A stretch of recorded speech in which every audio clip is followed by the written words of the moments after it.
More than 50 years away from home, Senegalese soldiers that fought wars for France in the 20th century are returning to their homeland after the French government agreed to give them the right to full pension in Senegal. I am overjoyed to see my children, my grandchildren, and my great-grandchildren. I am home, finally.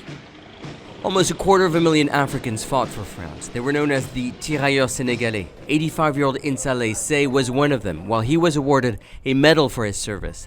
The French state gave him a fraction of his pension, 40 years after retirement.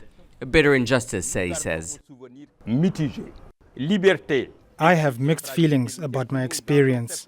Freedom, equality and fraternity, the French motto, was for us only a symbol. It wasn't there in practice. We were humiliated because of the color of our skin.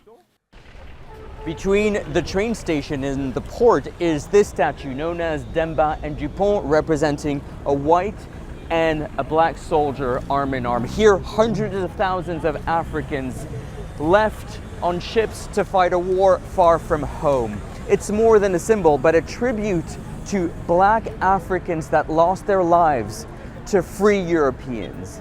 And many believe that this is a chapter of history too often overlooked. Historians believe the Tirailleurs were instrumental in liberating southern France during World War II, but were stopped from entering Paris. Commanders replaced them with white soldiers. The role of the African man in history has always been minimized. I think it's unfair that France failed to recognize the contribution of Africans when France was on its knees and humiliated.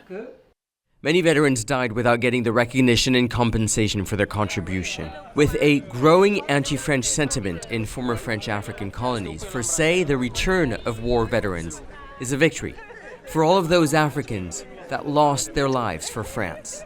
Nicolas, Haque, Al Jazeera, Dakar.